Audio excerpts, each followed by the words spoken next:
Low grade vintage. Are we in a bubble? This is something I've been hearing a lot about recently. I've seen a lot of people making videos on this. I figured I'd chime in.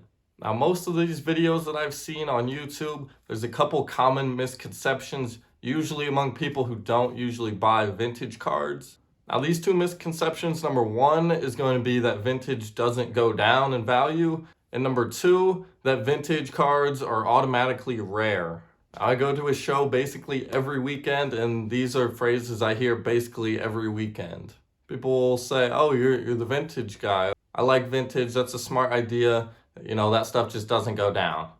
That is false. See, that is completely untrue, and the real argument that people use is not that it never goes down, but it doesn't go down as much. So you may see a small dip in prices, but you're not going to see an 80%, 90% or more crash in the values of cards. Now, the other argument I've seen is that basically because it was produced before 1980 that it must be rare, which is definitely not the case. Lots of people are kind of realizing the fact that some of these cards may not be incredibly rare and that automatically makes them equal to modern cards. Now, I don't know about you guys, but I've never really seen someone call a 1966 or 68 Topps Mickey Mantle or any card from those sets particularly rare, but I have seen some people recently trying to push that point that vintage people believe these cards are rare. Now, I personally wouldn't consider any card from the 1960s rare.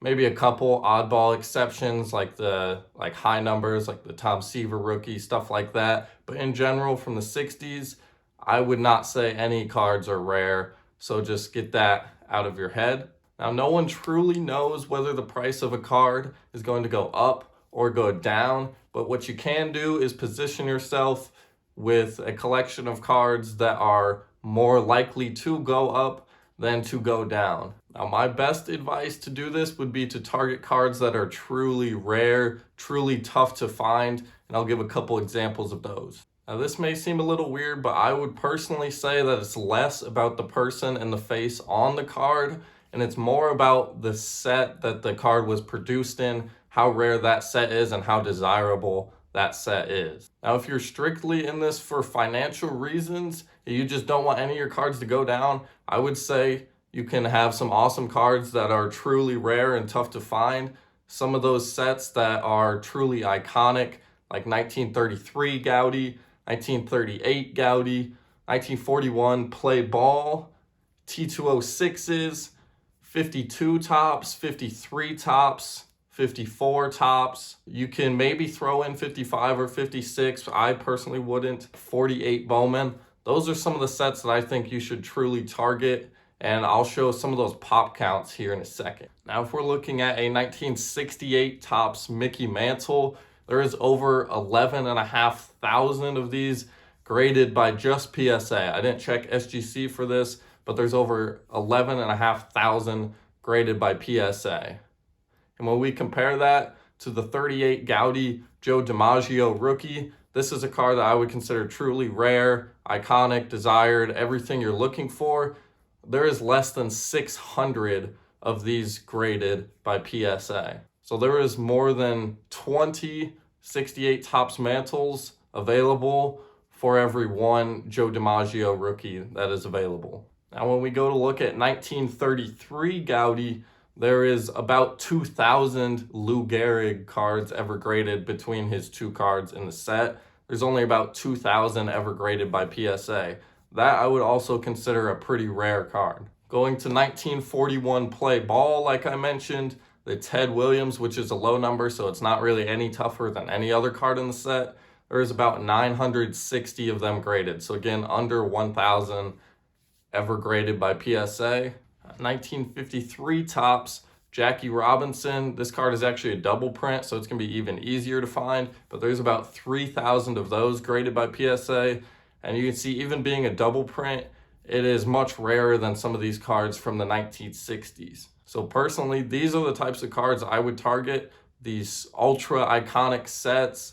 Although 3,000 may seem a little high compared to like numbered cards today, it's much less than any type of base card or any modern card for that instance. In T206, our final example, Tris Speaker has about 700 to 750 graded by PSA. So as you can see, much rarer than a typical card. Now, how does all of this tie together? If you want your collection to be absolutely as rock solid and safe as possible, I would target specifically cards like these and go for quality over quantity. Now, that being said, even later 1950s and 1960s and 70s cards should fare much better than most modern cards in the long haul because of the already established demand for all of these cards. Say if someone has Mickey Mantle's last card, a 1969 Topps Mantle, even in a 1 or a 2, the reason they have that card is because they genuinely want it.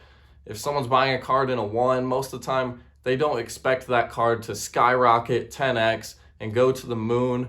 That card is just something that they genuinely want, and that desire for the card won't just completely fizzle out and fade away due to any one event. There's not one specific thing that can happen that would cause Hank Aaron to be completely irrelevant anymore, or Willie Mays to be completely irrelevant, as is a potential case with some more modern players. People buying these cards aren't buying them waiting for them to double in price so they can quickly sell it and get out of it. Most likely, if someone buys a Mantle card and it goes up to be worth twice what they paid, they'll probably still keep it as long as you can't replace that card for cheaper. They just want it as a part of their collection. Now, I don't have too many cards in my collection, but I will show you guys kind of how I strategize my collecting. I like to have a small amount of cards that I believe are truly important kind of historical cards from these important sets. Now, I don't show my own cards too much, mostly because I prefer kind of saving up a couple months to get one big purchase, and then that's kind of a big deal for me, that one purchase. Some of the cards I do have in my collection, though, stuff like this. These T206s got a Johnny Evers and Mordecai Brown. So some of the Cubs, that's kind of local to me. And again, from those awesome sets, the Mickey Mantle rookie, 51 Bowman, as beat as it gets, basically. And the 48 Leaf Stan Musial, another couple of my absolute favorites. And just one more, 41 Play Ball, Hank Greenberg, all kind of the stuff that I'm mentioning. If you guys watched my most recent video at the Strongsville show, that's a lot of the type of stuff that I was buying there, so you may be able to kind of figure that out already if you watch my channel. So what do you guys think? Do you think there's a bubble? In my opinion, I would say possibly for certain cards, but I think there's certain cards that you can feel extremely safe putting your money in and having a fun time with them along the road. All right, guys, later.